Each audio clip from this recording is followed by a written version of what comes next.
Hello everyone and welcome back to another episode of Stop Watering Dead Flowers with me, Chris Forbes. Before this week's episode, I just wanted to do a bit of shameless plugging for my Glasgow Comedy Festival show, which is on sale now. I will be doing a work-in-progress show called Father Christmas at the Stand Comedy Club on Friday the 27th of March. This is a pretty unique show. It is all about Christmas and is set at Christmas. The whole theme of the show is Christmas, but with a twist. If that sounds appealing to you, please come on down and check it out. In the meantime, please enjoy this week's wonderful episode. Hey there, I've been listening to I've been listening to Stop Watering Dead Flowers podcast for a few weeks now, and every episode feels like a small exhale I didn't know I needed. That's nice. It's nice to hear. I wanted to share a story that your title reminded me of, one I think I've been living without realising it. Now, this is now going into a little short story it's very poetic. Thank you for sending this in. A few years ago, I bought a little fern for my kitchen windowsill. I was going through a breakup at the time, and I remember thinking, if I can keep this plant alive, maybe I can keep myself alive too. I watered it every morning, obsessively almost, even when its leaves turned brown, even when the soil smelled sour, even when I knew deep down it wasn't coming back. I refused to stop, and I told myself I could fix it if I just tried harder. Looking back now, I realise I was doing the same thing with my relationship. I really thought this through. This is good. I was pouring everything I had into something that had already withered, trying to revive love that didn't want to grow anymore. This is heartbreaking. It took me a long time to stop, to throw out the fern, to let go of the idea that love means saving something. I don't have that plant anymore, but I did get a new one this year, a little cactus. I water it only when it needs, and somehow it's thriving. So I guess I'm learning that sometimes growth doesn't mean holding on tighter. It means learning when to let go. Wow. That is, wow. Top marks for this listener. Sometimes people just send in stories about wetting themselves in public, but that was beautiful. I was, by the way, I'm Tom. I'm the guest today.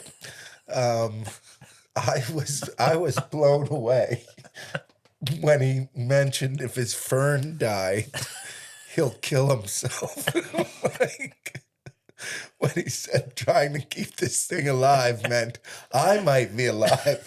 So I think there was a deeper meaning in there than he would. And I would love, whenever I hear a story like that, I would love to hear the other person's side of that story. Yeah. Do you know what I mean? Like maybe he was like the fern that was dying and killing everything around him. He was the weed. He was the weed. You never know because it's just one side, right? So, but I mean, I'm glad they broke up. They didn't sound like they were that great. It wasn't a happy relationship. Yeah, and it's funny that, you know, the one plant that he really needed to take care of, he couldn't take care of. Yeah. So he bought a plant that was cactus. So I have a feeling he's dating prostitutes now. Because that's an easy relationship to maintain. You've only got to water it once a week. And then it goes away and you don't have to think about it. Well, listen, listeners, don't let our dismantling of this beautiful poetic tale stop you from sending in your stories to be read out. You too could have this wonderful over-analysis of your love life. But that's what this podcast is all about. Welcome back to another episode of Stop Watering Dead Flowers with me, your host, Chris Forbes, in association with the Stand Comedy Club.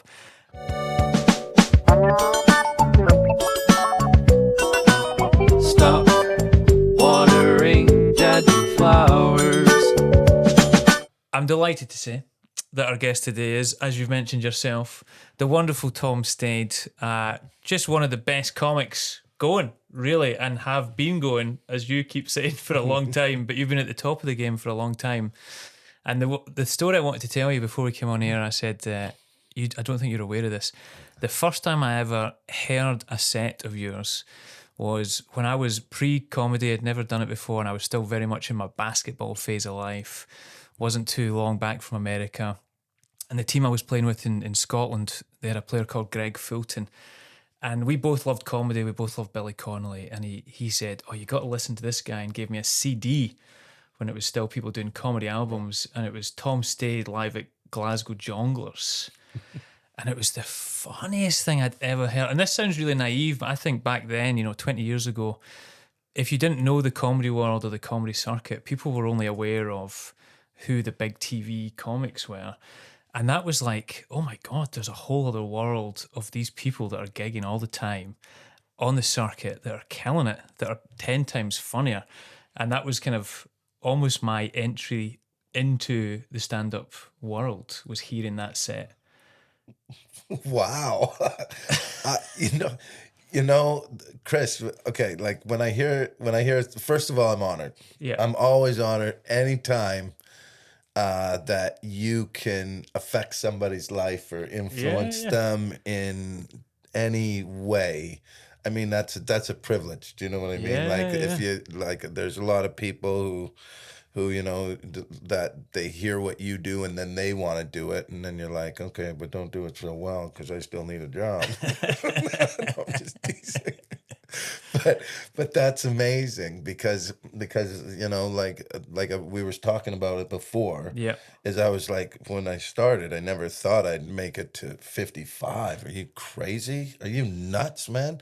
But now that I'm here and like 16 albums later, Yeah. do you know what I mean? Like, and so when I hear stories like that, it actually means that whatever my body of work has done, it's done some good for people, man. And I like that. Plus you just like making people laugh. And, Oh man, it's all that. it's routine. Some routines just stay with you over time, and even if you've been gigging, there's certain comics you like. But I can't get on a plane without hearing the routine from that recording. When you're like, way. I don't know if you've ever been in a plane crash, but here's what happens. Yeah. And blew the whistle and the boat picked us up, and it's like, oh my God, I'm so sorry.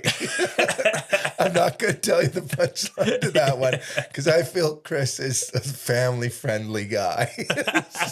So, but we made love to something that we weren't supposed to. no, it was great. But anyway, it's lovely to have you on, as you say, and to be here. I think we've had a mixture of comics and musicians and actors on here, but with comics, I always feel like this format of the podcast, in terms of having things from their past, is sometimes quite a good thing. It kind of lends itself to then writing comedy about it. Did you find that for this? Like, did you find it quite tricky to come up with stories, or are you someone that's quite good at letting stuff go? Well, okay, here's the thing. So when you texted me to say, hey, Tom, do you want to come on the podcast? I was like, okay, we'll go on another podcast and we'll riff and we'll have a good time and we'll laugh and I'll interrupt you and all of that stuff. But then you sent the second text, I'm going to send you an email of the format. And because I'm such a loose guy, I'm like, the word format scares me because it means I'm going to have to read and learn something. So we got the format. We got the sheet of what, Water in the Dead Flowers was about, letting things go, and then right at the bottom you had some nice examples. Right. You know what I mean? You said something maybe from your childhood, something from your career, something from your family, something from your choice, and then you said 3/4. Now I'm such a lazy guy. When anybody asks me to do you want to do 20, 25, Tom? I'm always 20. Yeah. Like I'm always, why would I want to work more? That's ridiculous.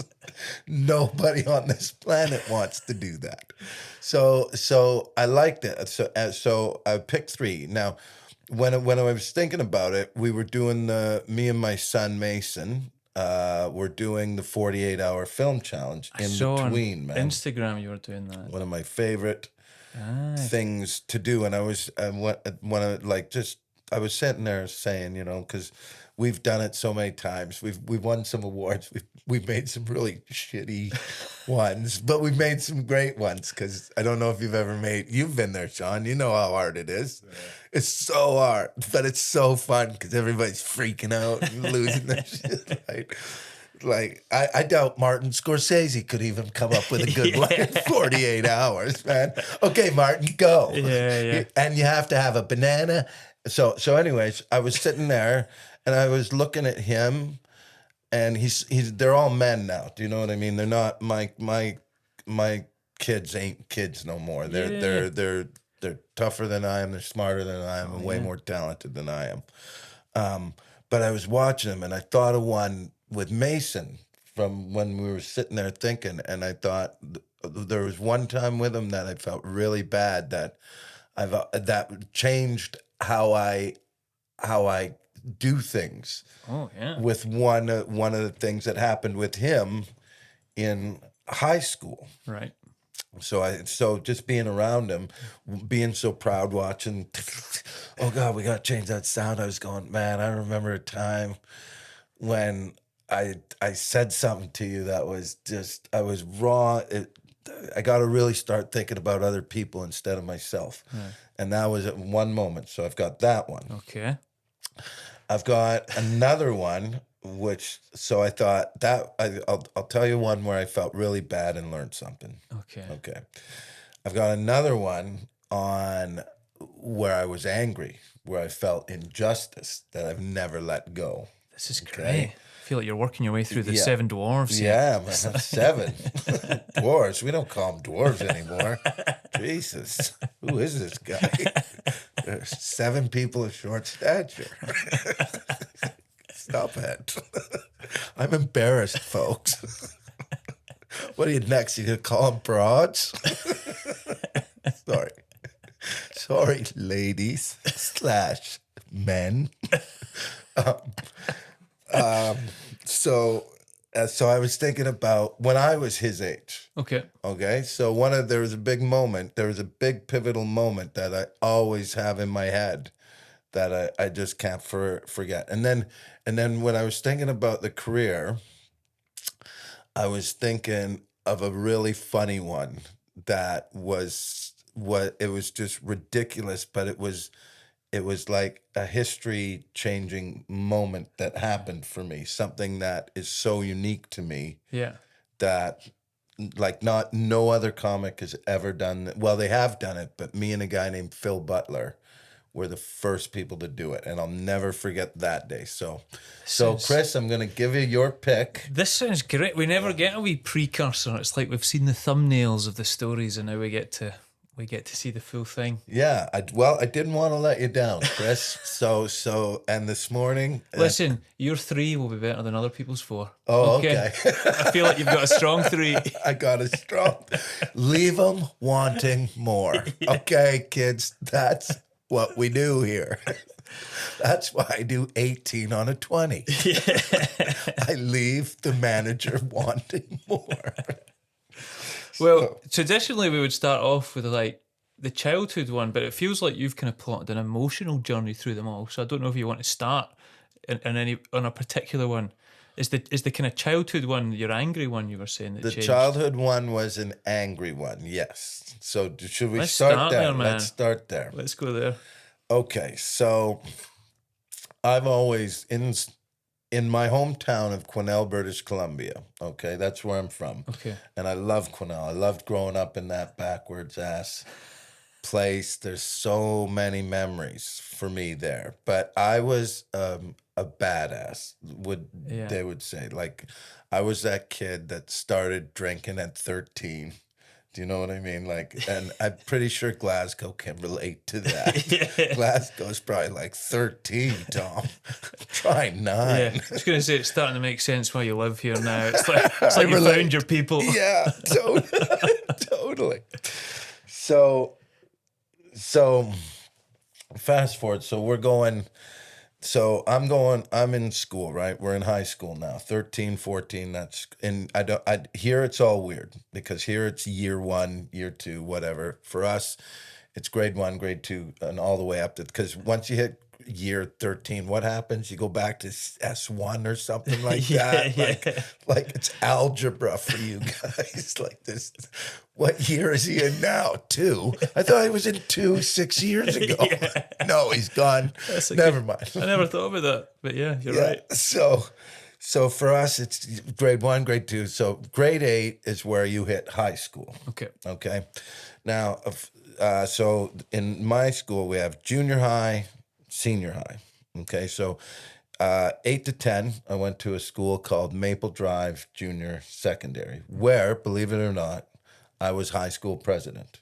Wow. Not a lot of people know that, but No. because not only was the best thing about starting drinking at 13, you become very popular. Yeah.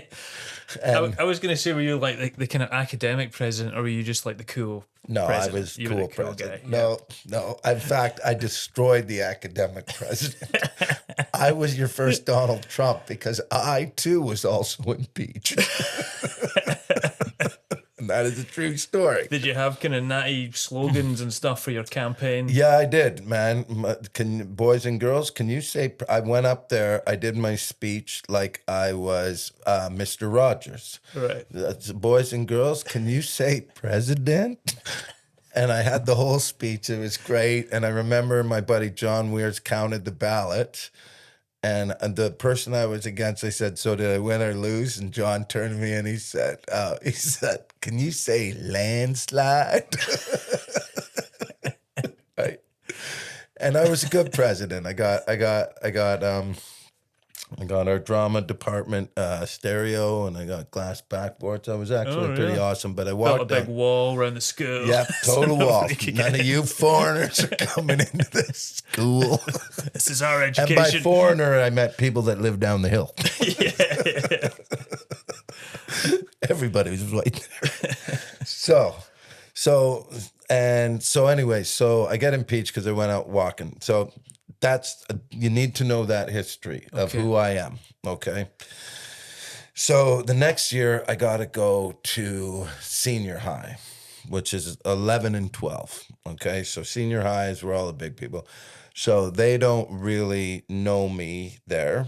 So, right. I'm now the new guy, whatever, but my reputation has preceded me. And listen, teachers did not like me. They didn't. Like, the reason I got impeached is because I'm part of the student body, so I'm supposed to be in the school, but when the student walkout happened, I walked out with all the students, and we got high and drunk in the smoke hole, and it was a great day off. That'll do it. Yeah, that did it. So it didn't precede me. So here we are in Coraloo Senior Secondary. Okay, so they got 11, 12. I think there was also 8, 9, 10 there, but up on the hill it was just junior, but Coraloo has 8, 9, 10. But I'm going there now, so I don't know anybody, right? Because they live down the hill. I already told you what we thought of those people. I wasn't taking a bus there. My mom was driving me there every day, so I already look like an asshole. Hi, bye, Mom. It's my lunch in the car. Kill him. So we're there, and I'm doing okay, man. I'm doing okay, but again, I'm too much of a wild card for teachers, and as a teacher knows, nobody likes a student like me. So I feel they're gunning for me, okay? But the only reason I ever went to school was for English and drama. All the other classes, I was just, bleh, who cares, you know what I mean? And I was never I'd never thought I'd ever go anywhere after that. So here's what happened. Here's where the injustice comes. So halfway through grade 11, we have this thing called an air band contest. Nice. Okay, now, are you guys aware of what an air band contest is? I'm assuming like air guitar, but all the instruments are just... Yeah. Wow. Yeah, so you gotta find your instruments and you fake playing these instruments, right? So, and it's an air band, and it was a big deal, man. Like, I mean, if we won, I'm 16. That's when I could bang 16-year-old girls. Okay? Listen. I've banged a few, but I was at the age when it happened. So it's all good. Okay, there's no Tim Westwood here. Okay. So that's how important it is, right? So you know what I mean? So what I'm saying is it's very important. So, but here now, here's the backstory to that. So we're getting ready. We're going to do this. We're going to play Old Time Rock and Roll by Bob Seger, me and my friends. But what had happened previously in Quesnel, we used to go and party. There's places not like your guys' party. In Quesnel, bonfires as high as ever. Everyone from all the high schools, 200-300 people would show up. Wow. Yeah, and party and all that.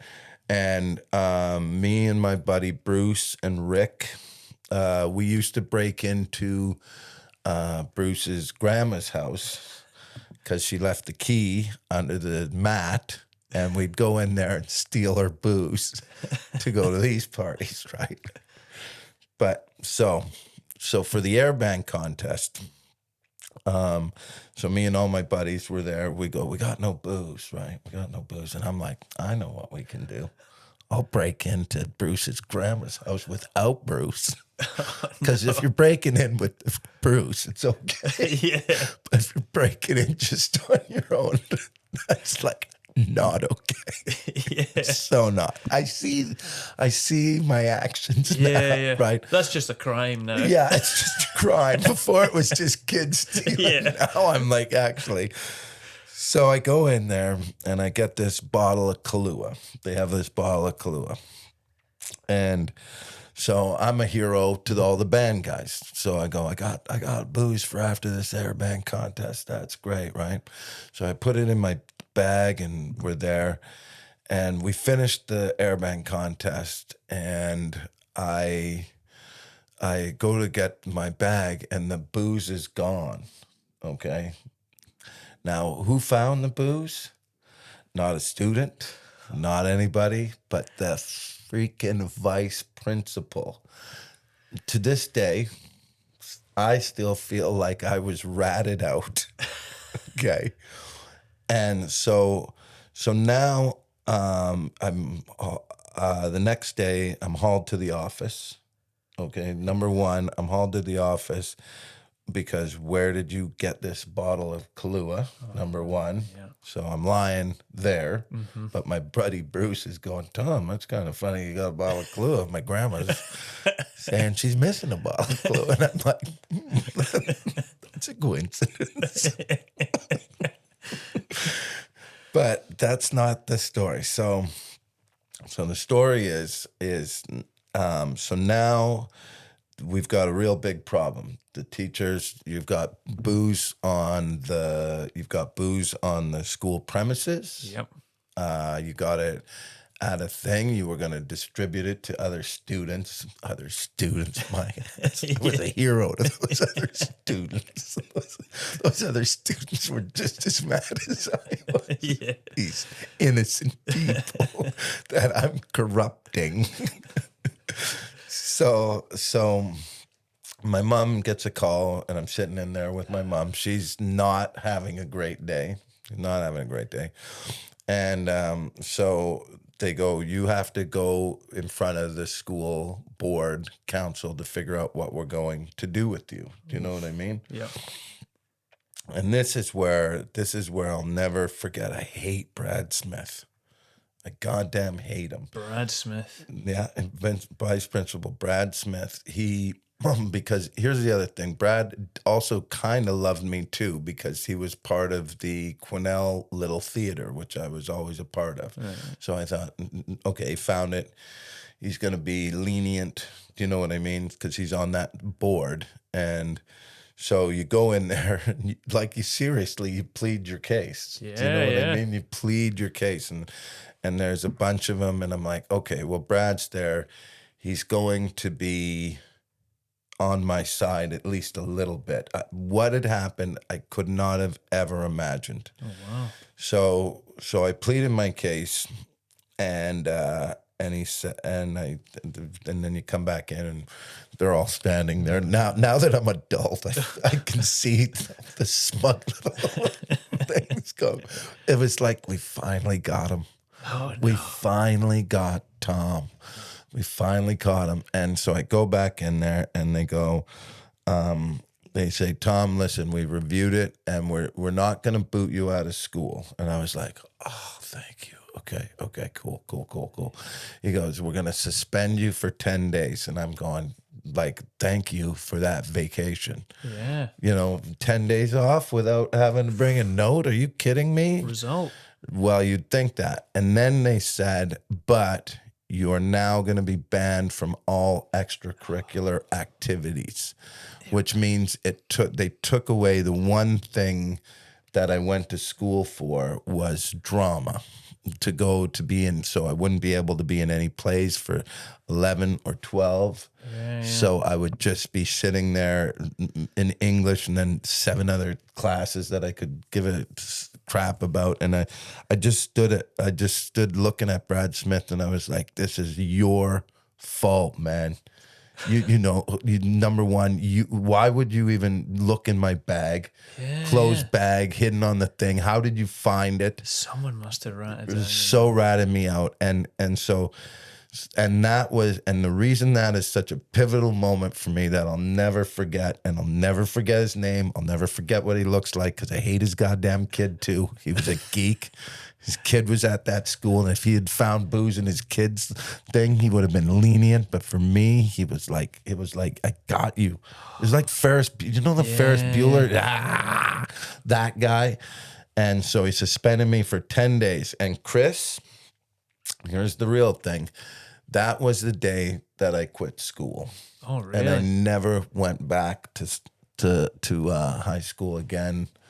And Did you know in that moment you're like, he's taking this away, I'm not going back to school? Or was it near the end of the suspension you went, nah?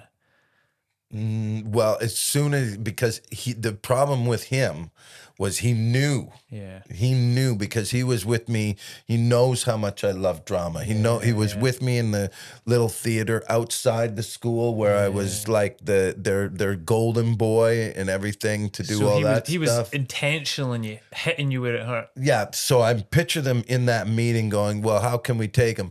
The only person that would know that what would really hurt me was either, well, let's not boot him out of school, but let's make him come here and have the most miserable time. And it's only he would have known that. The other 3 didn't know me. You know what I mean? They didn't know that I loved drama and all that sort of stuff. So I picture him in there going, here's what we're going to do. Yeah. You know, and then when I saw him at the every day I wanted to smash this guy's face in, but you were like going, I'm 16. Like, now I'm out of school. Do I want to go to jail? Although there were times when and then plus the whole thing about the Kahlua bottle after Bruce put 2 and 2 together. You got to deal with that fallout as well. Yeah, man. So what I'm really telling you was that was the day that I became a high school dropout. That was the day. Is that kind of what we're talking about here? This is great, yeah, because that's the kind of thing that you'll never forget. It's easy for people to say, oh, just get over that. But you can't, because 16 years of age, everything's so heightened emotionally. You feel things at the most passionate. And for him to do it, it's that older generation thing as well, isn't it? Of a teacher thinking everyone has to be an academic learner, rather than thinking some people are good at maths, but other people are good at English and drama, and we should nurture that. So I feel for 16-year-old Tom Stade, man. Yeah. Although it is funny that you're like, my reputation preceded me. It makes me think, well, how much bad shit did you do that he was like, we really need to do something. We really need to take something away. And there was also part of me that thought, I wonder when you were pleading your case there, if you'd just like dropped in some Shakespeare or something, you could have got out of it. He'd have been like, wow, you're like, we were going to have the bottle of Kahlua tomorrow and tomorrow and tomorrow. He's like, this guy is good. He's talented. But that's big. What a pivotal time in your life. But it would have shaped a lot of other stuff that came later in your life. In a way, I always see things as good or bad. Do you know what I mean? Like at the time, I was furious because I couldn't picture this guy now. 16-year-old Tom couldn't realize that when they say the first step of the first 1,000 steps, making a step, skipping along. I didn't think I'd start skipping. A journey of 10,000 steps starts with a guy going, you're suspended. That's how my journey started. Because I honestly think that in a way, even though I was so angry and everything, I was like, I'm going to show these guys. Yeah. You know what I mean? That was my big thing. I'm going to show these guys that they were so wrong about me, man. They were so wrong from even when they impeached me to the student counselors that talked to me about that and putting my vice president, Ken Warwick, in charge. Sorry, Ken. There's another bad in having to go to school the next day. President Warwick, my ass. I was robbed. But like when I was back there, I was so angry at him. I was so. But it honestly, when I look back on those, if I can say to anybody who's listening to that, you know, just because that one bad thing happens, I mean, it could also have set me off into, you know, most popular guy in prison cell C. You still thieving, Tom? Yeah, now I don't even need to find keys. I just smash their windows. Then, boop, I'm in. You know, it could have gone that way too. Just smuggling whole bottles of Clue up your arse. I mean, just could have been a terrible, terrible time. But my mum was the best on that one. My mum was honestly on your side. She was supported you. She was so there. Because okay, now I'm remembering everything. Because she was like, okay, Tom, if you're gonna quit. Okay, because she's a single mom. I got to go to work. So that means you're going to be at home, like, which terrifies a parent. Like, you're going to be in the house all day. Yeah, Ma, I'll just wake up whenever I feel like it. And, you know, you can come home and clean up after me after a hard day's work. Wouldn't you love that? So she was like, what are you going to do? And so, I was like, well, I can take some night courses. And she was like really keen on that. She goes, okay, well, what? And then, so I took English courses at night, and then I still had my drama and all that sort of stuff. So, you know, when I look back on it, I was so angry, but that anger fueled this, man. Fueled it. This is so. It drove you in the right direction and focused you probably a little bit. Yeah, some people don't need school. That's what I'm saying. So, kids, you know, think about it. If you're not doing that well, why are you there? This podcast influences all the kids going, yeah, Tom, you're right. Why am I there? I'm just failing. I'm not interested in it. You know, there's things that you can learn outside of school. It's what I've always said, you know, just don't be that. If you are a dropout, you know, because dropout has that connotation to it that you're like this guy. There's so many and other ways to find your interest. And my daughter, she's another one. Like, she was talented. She didn't make it to high school, but yet she went to Trinity Labyrinth Dance School. So she left. You know what I mean? And now she's in university as an occupant. But she's like chip off the old block. This school sucks. I'm out of here. I'm going to go dance. Do it. Do that. If you're no good at math, get out of there. You know. So that was, I should really let Brad Smith go. Actually, you know what? Because I hadn't thought about him till I got that memo. So I either let him go or I kind of actually have to. Yeah. Kind of actually have to thank him for being such a dick. Look what we're doing on here, you know. That's crazy, right? I haven't really thought about him in that many years, but it's true. I wonder, did you ever run into him in kind of later years? Like, I wonder if there's a part of him that was like, maybe I was a bit hard on him, or it'd be cool to know. I would wonder. But I'm not calling him up. And that's why we brought him in here. Brad! He's in the back drinking Kahlua. You ruined me, Tom. You proved me wrong. Nobody ever believed me in me again. But that's cool. I feel like we got a little bit of a kind of origin story then as well. Yeah.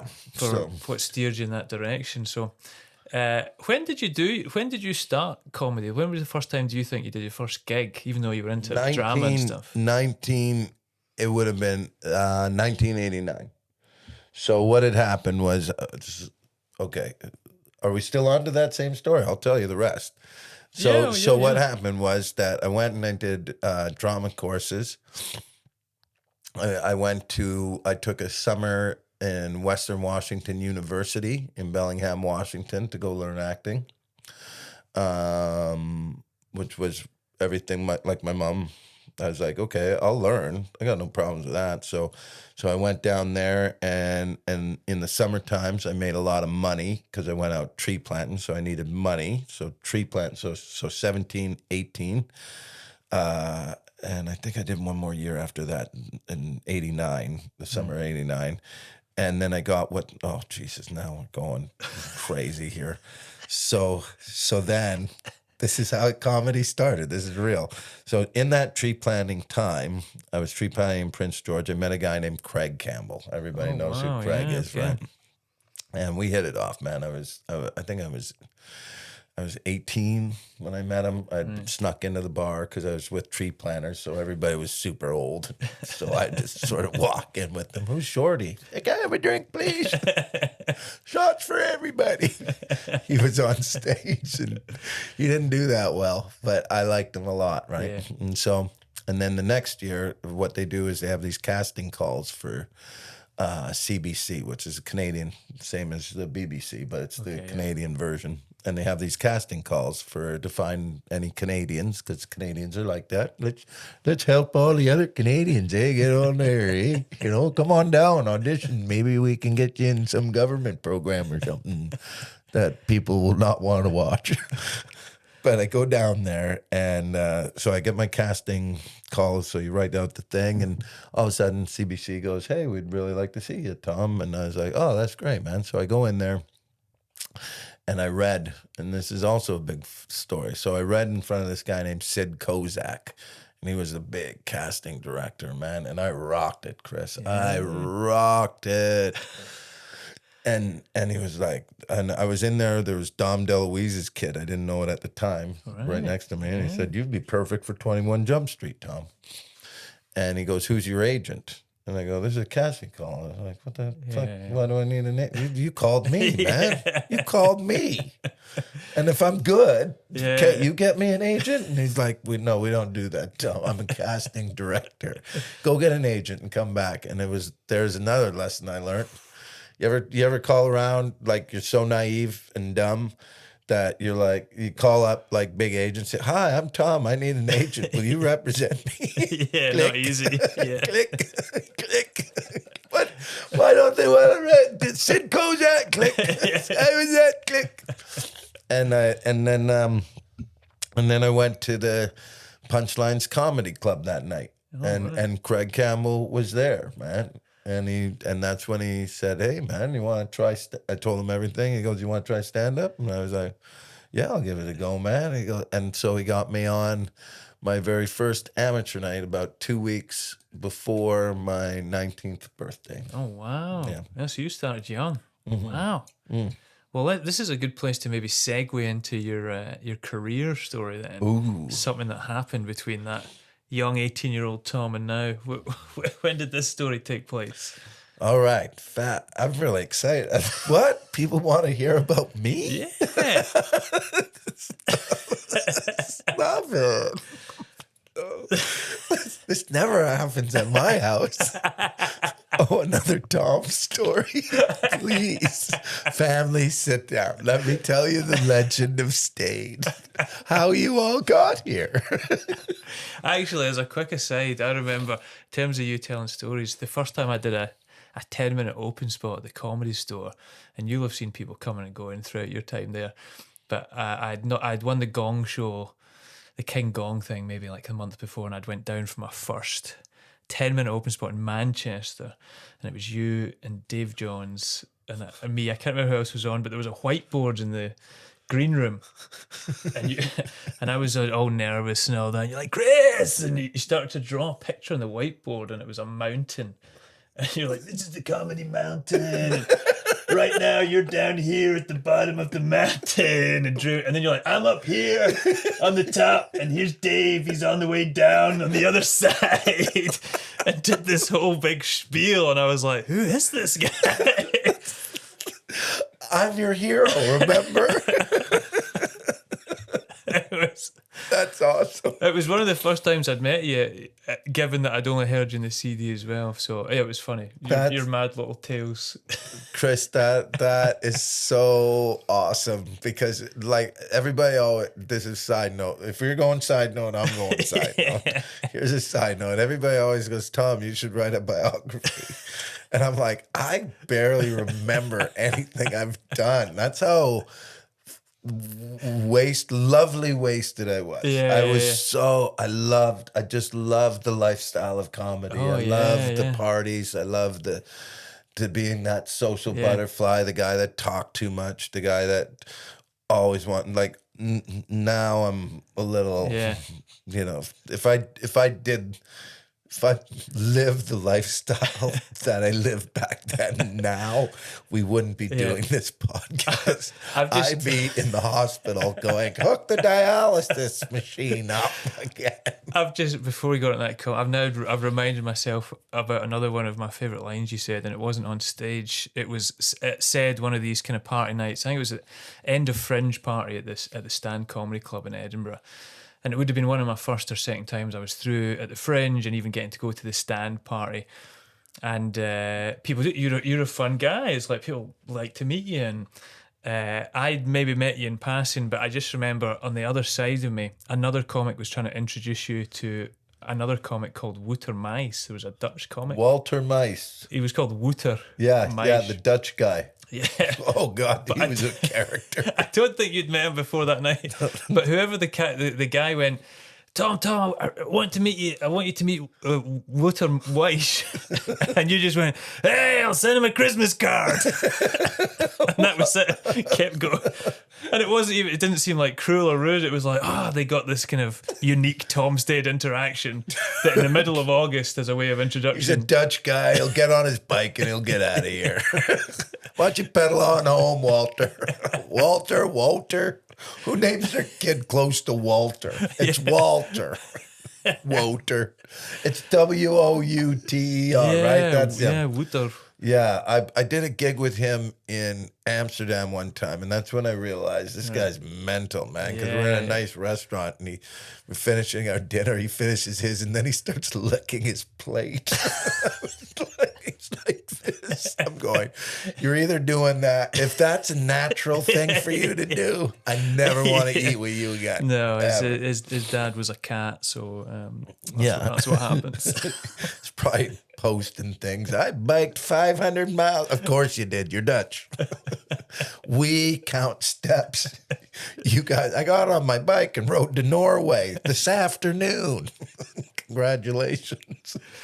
Right. Okay. Let's get back on to the career story. Let's hear it. Okay, so this one happens over here. Oh, nice. Okay, so this is when I'm over here. Now, everybody knows I've done gigs for the British troops. Like, it's one of the big things that I'm proud of. It's one of the greatest honors I've ever had, and it's never going to be again, because we're never going to blow up an Eastern country again, which was exciting at the time. Also, war. Work. Like, I'm not for or against, but somebody's got to make some money, right?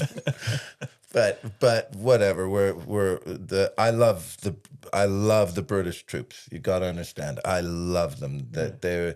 Whenever I think of soldiers, they don't go there. People send them there. So people as themselves. So whatever you want to think of war, and the reason I'm saying that, because I know the newer people in this world are thing, but I love them, and I have so many memories with them. And we used to go out with the company called the CSE. Okay. Do you know them? I don't. Okay, well, the CSE, they do like they'll send you out. Like, I've been to Iraq, Afghanistan, Oman, and bases all over. I've been to the Falkland Islands, oh, wow. And doing shows there.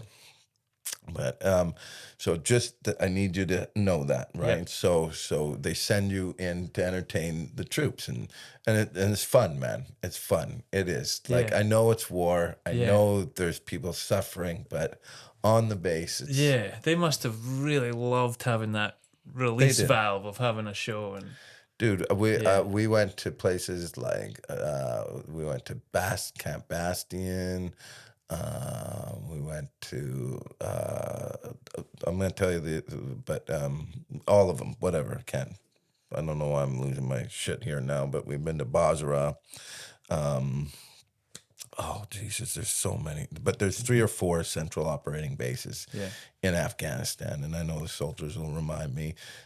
Kandahar was one of their biggest ones. Kandahar was a big one, and you know why I remember Kandahar? Because there was a Tim Hortons Really? in Kandahar. There was a Tim Hortons.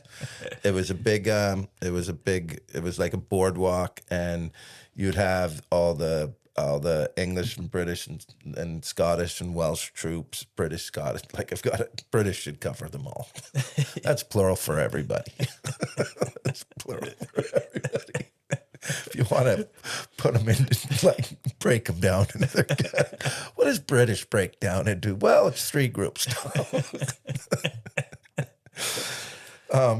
But there's a place there, and then Tim Hortons was on the corner, and so was Pizza Hut. Like when you go to war, Wow. yeah, there's a NAFI. The first time we went there was a NAFI, and the Pizza Hut or whatever was hilarious because you couldn't get a Hawaiian pizza there because we're fighting them, but we respect their food rules.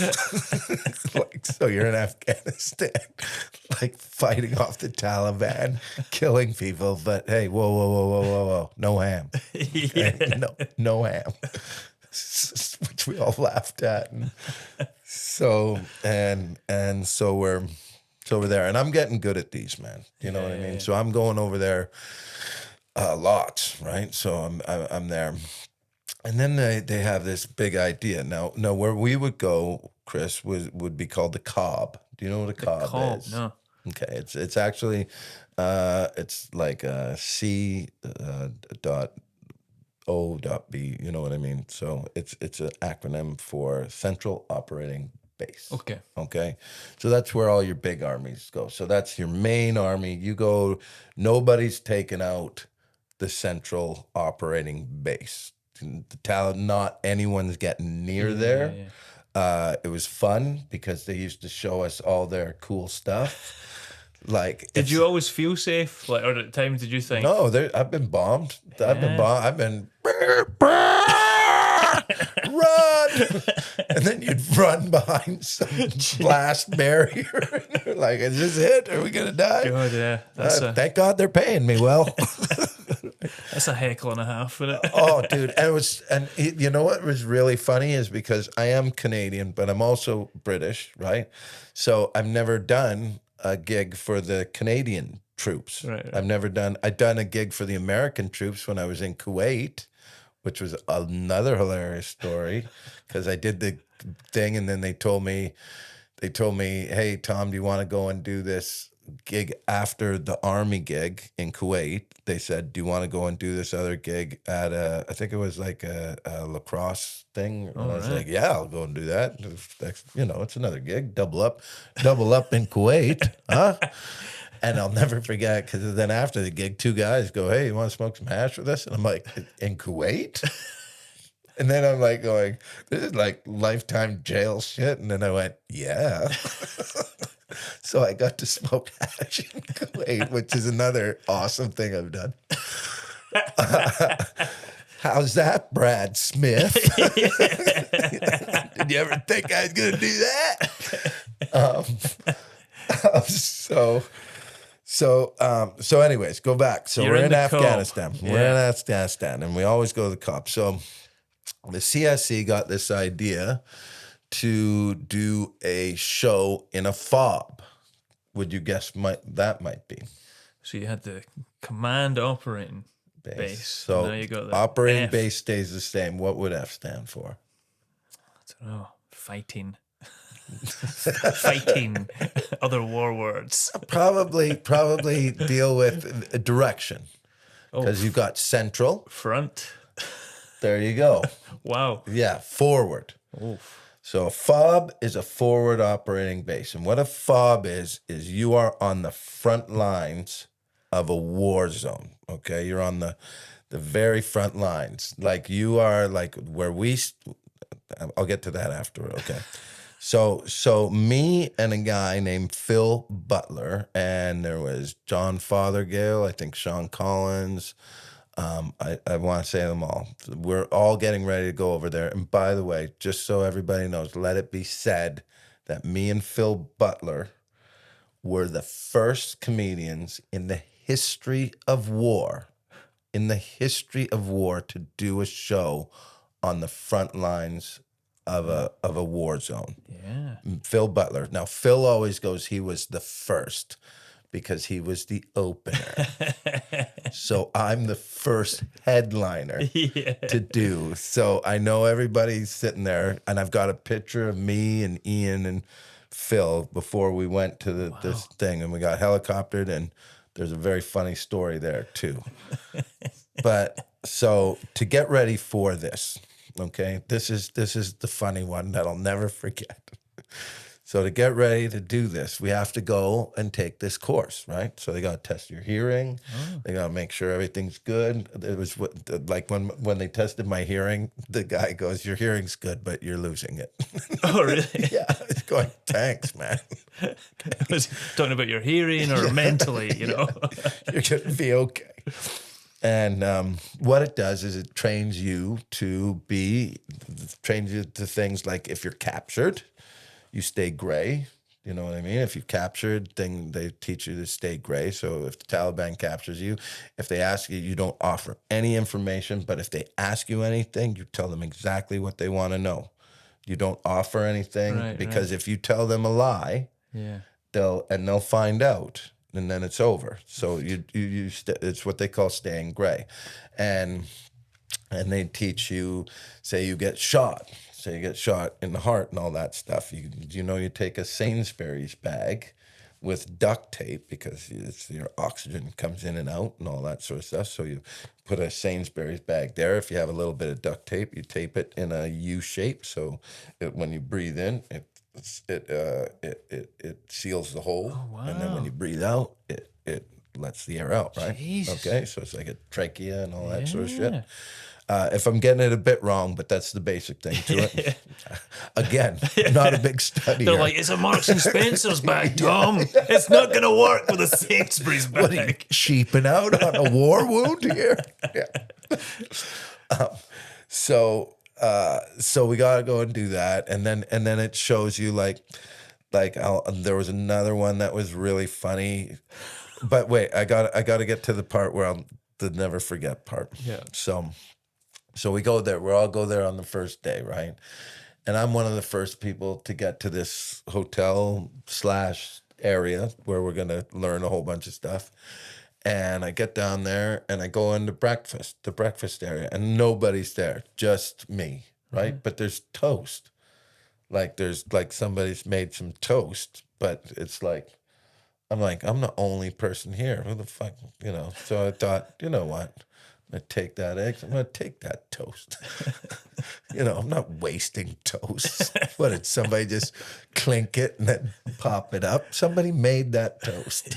And we're just going to throw it away? Not on my watch. Right? By the way, why is it still hot? Right? So what I do is I grab the toast. And I get my thing, and I sit down, and this guy walks in, and he loses his shit. He goes, "Who the fuck stole my toast?" And I'm sitting there like this. I took your toast. He goes, "Why would you take my toast?" I go, "Because I thought no one was here." He goes, "So you just thought that you'd come in and then toast magically?" And I was like, "Yeah. Why wouldn't it? Do you want me to make, why don't you just make some more toast?" He goes, "That's because it's my toast." And he goes, "Oh, forget it." And then he makes toast. So we're just sitting there, and I'm going, "Who the fuck is this guy?" whose toast is it anyways? I didn't see his name on the toast. Something like that in my head. Yeah. All's fair in love and war, buddy. Yeah, pal. You don't even know why I'm here. Heading to the front lines. Maybe I want to have some toast before I die, right? And so we finished breakfast, and then we got to go to the first class of the day, man. And so we're all sitting there waiting for the teacher to come, and the guy that comes is the guy that I stole his toast. Was the instructor. So again, educators don't like me. That is, So he comes, and he goes, I look at him and I'm like, oh my God. He goes, you stole my toast. And everybody else is going, what'd you do, Tom? And I'm like, he's pretty mad at the toast. Now you're like, oh God, now I'm toast. Oh Jesus. that's like Top Gun, it's like he doesn't realize he's hitting on, and then she's the instructor when she walks in. It's like except his is sexy. Yours is about toast. Mine is about toast. And I'm like, I'll never steal anyone's. If I see toast in a toaster now, it's staying, man. So oh yeah, so he was so that's there, and so now I gotta go through the course, and he's making an example of me in front of John Fothergill, all the David John, all of them, Phil. There was one that was hilarious, man. So we're they tell us that, okay, we're gonna bus you to this other camp where you're gonna learn whatever bullshit thing. So we're all in the bus, la la la la la. Then all of a sudden the bus stops, and it feels real, man. Yeah. The bus stops, the door kicks open. There's 4 guys with fucking machine guns and shit. And they're, get out of the bus. And we're all like, what the fuck? And honestly, like, they put bags over your head. Wow. They put bags over your head. So now you're feeling what it's like to be kidnapped, man. And they put you on the ground. They took my wedding rings.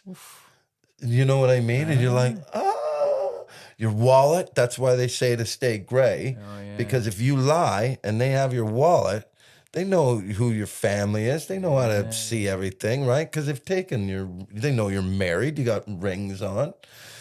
And all these people, and then they march you. So now you got your bags, and they're marching all of us around. And anyone who says that they can tell, like, they're Daredevil, well, you went by I smelt the old bread girl. That's bullshit, man. I didn't know where the fuck we were. Right? They could have marched me around in a circle. I thought I would have been out in the mountains. And then they show you what it's like to keep your hands in the air. You think you can keep your hands in the air for a really long time. You can't, man. But the funniest part is they were really so I've still got my bag head.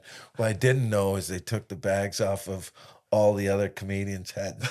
So all the other comedians are watching me, just like still thinking everybody else has been kidnapped. And they put me on my knees in front of all the other comedians. And it goes, we're going to cut your head off now. And I was like, no. And they ripped it, and everybody, and I was like, oh, God. That's some pretty extreme kind of hazing. Is that the kind of thing they'd be doing? Like, yeah, man. But it was all just that you really had to do all that training before you got to do the gig. Yeah, you had to learn how to do a burn wound. But the best part, like, I'm serious, the best part about it that is something that I can honestly say that no other comedian has ever done, was I got to be the very first. And the funniest part after that, when we went to a place called Musicala. Okay. Oh, I'll tell you. Can I tell you the rest? Yeah, well, I'm going to put some parking in my car, and we'll carry on. You put parking, I just dial Ringo and extend it. Yeah. Like a big parking penis. Just extend it. No, please. This is perfect timing. So we got to Musicala, and I almost created an international incident. Did not know. So we're on. And in Musakala, here's what it is, right? In Musakala, there's the British base here, and we're staying out in a bombed out, hollowed out hotel. Of course. Right? So you got to wear a net, and so you're sleeping there watching salamanders go up the wall, and you're like, And, right? So then we get on that night. Phil Butler goes on, and Phil's dead now, so I can tell this story pretty easy. But Phil only had really 20 minutes. Okay. Phil, and he used to, one of his 20 minutes was a speak and spell. He'd have this like speak and spell thing that would go, and this is an owl, hoo hoo, right? And I'd press hoo hoo, and they go, and it's big funny word, and this is an ant, dink dink dink dink dink dink dink dink. That's what it would say, and they'd do the funny face. He'd go, ant, dink dink dink, right? And he's got all these prop acts, right? And he's pretty funny. Like, it's pretty funny for 20 minutes, of course, man. If you're not comedy illiterate and you just want to laugh, which is most people, he's a funny guy, right? So we go on there, and now I'm on after him. And this is, like I say, this is where on one side is the Afghan army that's fighting with the British. So they're there. And the Brits are on this side, and the Brits are like a MASH unit kind of thing. There's like a dysentery place and all that sort of stuff. It's the first time I ever saw a dead body was there. But so I go on, and guess what shows up halfway through my act is the call to prayer. So I decide to go, oh my God, it's the call to prayer. I don't even know what they're saying. They could be, I don't know, that could be their version of a Rolling Stones song. And I go, hey, welcome to the call to prayer. It's 5 o'clock. Are you facing west right now? And this is the Muslim version of I Can't Get No Satisfaction. Oh, no. I'm killing, right? They're all laughing their guts out. No. So the next day, we find out that we can't get helicoptered out. So we have to do another show, and the British ambassador takes me aside, and he says, Tom, listen, you're going to have to do another show tonight, but I just want you to know that what you did last night, funny, but you almost created and I was like, what do you mean? He goes, well, you disrespected probably one of their most sacred things here, and you are in the middle of a war zone, and the whole Afghan army's there, and they had what they called Terps. Okay, do you know what Terps are? Interpreters. So there were Terps there that understood exactly what I was saying, and they brought it to the British guys. So at that time, it almost kicked off, but he smoothed it out. And he said, okay, so tonight's show, Tom, it's going to come on again. Oh my God, I haven't talked about any of this in forever.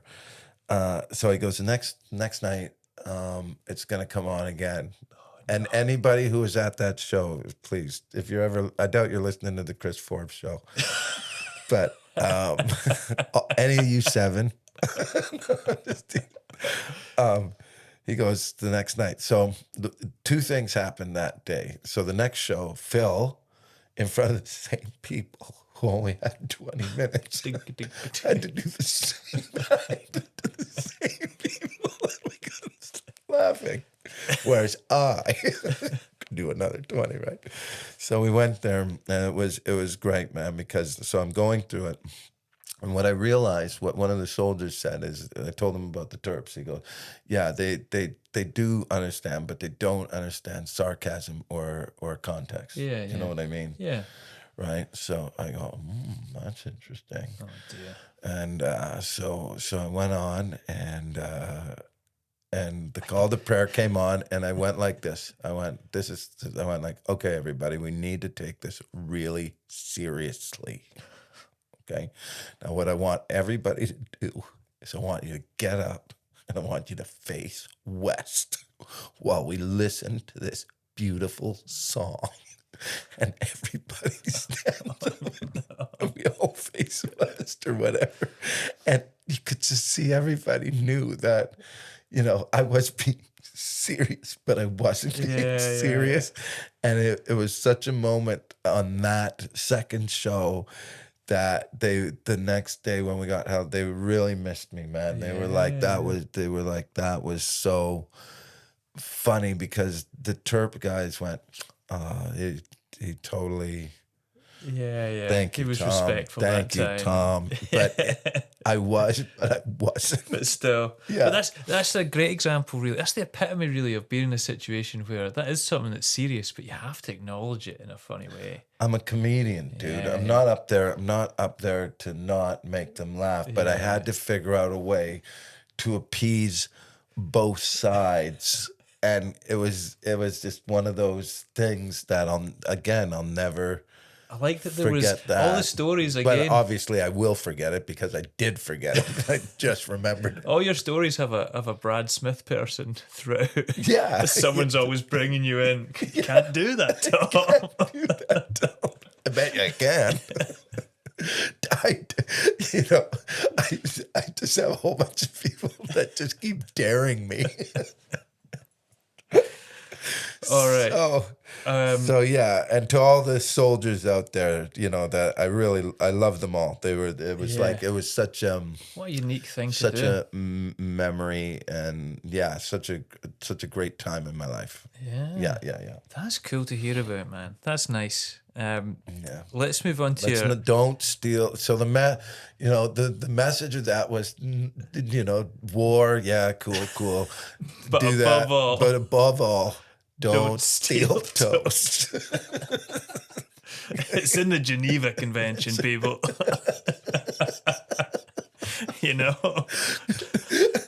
If you look in the book, it's 701.3A. Don't steal people's toast. A beautiful story. Your last story. Where did you go for this third one? You didn't do a relationship one, or was it a different one? This is with me, and this is me and my kids. Oh, nice. Okay. This one is where I felt really, really bad. Oh, wow. What a way to finish. This is a really, because I love my kids. Yeah. I love them. I unlike Raymond, I was a good dad. I wasn't a great dad, okay, but I did love them a lot. You know what I mean? Yeah. Like I love, and everybody loves. Well, not everybody loves their kids. I've seen some people not love their kids. In fact, they're going, "Why are you even here?" I've met both your kids. They're both good people. Yeah, they're very good. But there's my daughter. I don't know if I should mention. I'll just say. Well, I've already mentioned Mason, but whatever. So, anyways, so I'm still party dad and all that sort of stuff. So I'm not the strictest dad. Me and Trudy have never been very strict parents. For somebody like me who I can't be Brad Smith. Yeah. Do you know what I mean? So like Brad Smith would raise his kids like, no, you're not going out. I don't think I've ever grounded anyone. And anytime they got in trouble, I seemed to be on their, fuck that guy. You can't be someone you're not. You got to be you as a parent. Yeah, so you can look at it two ways. I was either a really bad parent or I was one of the greatest parents ever, right? But it doesn't matter if you're good or bad. You're one of the kids. Some of the kids are going to rebel against you and just not like you. And it's whereas I could give a shit about the Brad Smiths of the world. Yeah. I needed my kids' love. Anybody else can hate me. Yeah. I don't care. I'll brush them off. You know what I mean? I'll go, I'll get you a Christmas present. You know what I mean? Ride your bike out of here. Thank you. When you leave, my life will go on. Unless you actively pursue me. Right? So my kids, so my daughter's great, but this one is with Mason. So, as much as I love them, kids can get on your nerves as parents. Doesn't matter. Mm-hmm. Parents have a order that they need because life is hectic enough. with other people not following your rules and you always having to, you know, if it was anyone else, you know, I would go at you, but these kids just, they're not cleaning up after themselves, and they're not, you know, I'm always having to pick up, or Trudy's picking up after them, and Trudy's a great mom. Trudy is one of the greatest people. I'm so glad I've had her in my life, and she's put up with, and I mean put up. I'm pretty sure I've scarred her emotionally. Like, she has to look at me and then go, "This is a scar." She's never had a slice of toast in her life. Just, where's my toast? Every morning. Jesus, Tom! I steal a toast. Did you learn your lesson? Yeah, so Trudy is, like, honestly one of the nicest, and you know, like, she's a good one. anyone who will, you know, get you home when you're blackout drunk in an Uber and get mad at the Uber because you're being an asshole to them is a keeper to me. But she'll wake up and go, "Do you remember what you said to that Uber driver last night?" Nope. She'll go, "Well, I do." And it's just me. This is why I had to quit drinking, because I couldn't speak English anymore. So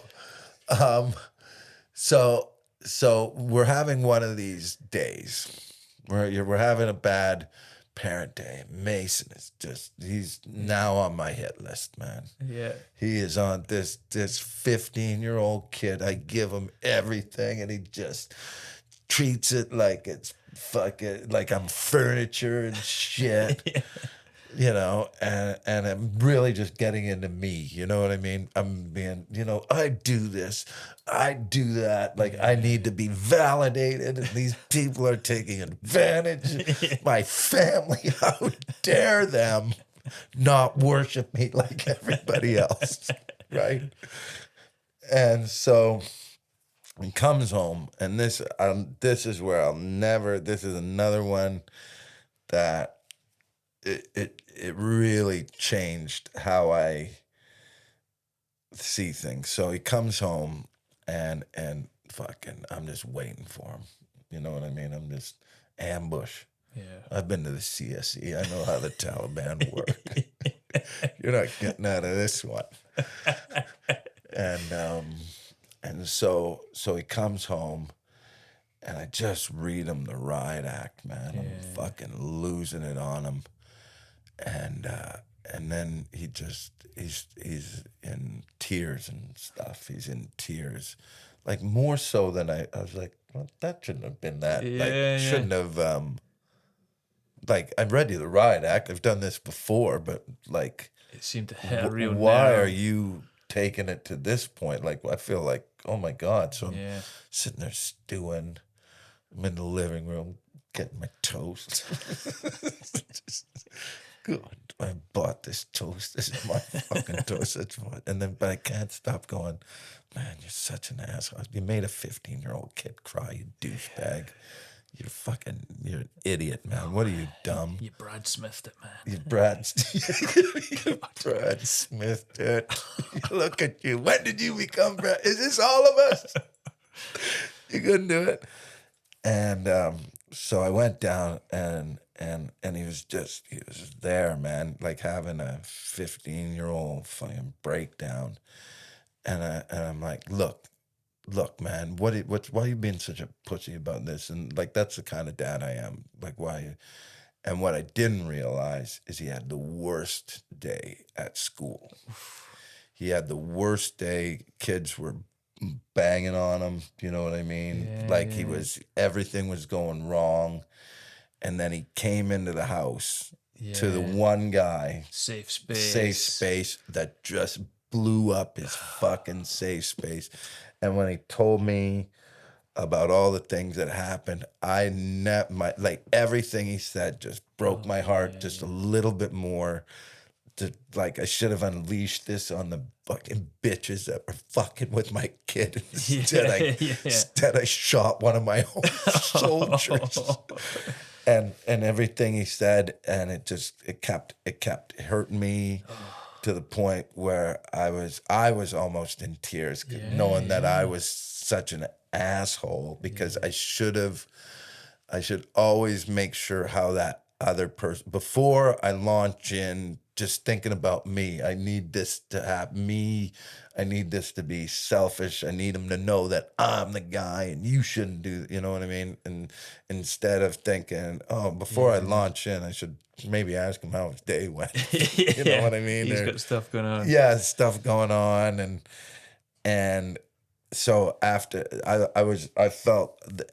there's very few times I felt very low in my life, and that ranks up as one of the lowest points I'd ever felt. And it was again another, I'm sad it happened, but me and Mason are like tight now, man. You know what I mean? We're like, he's like I say, I'll do that 48-hour.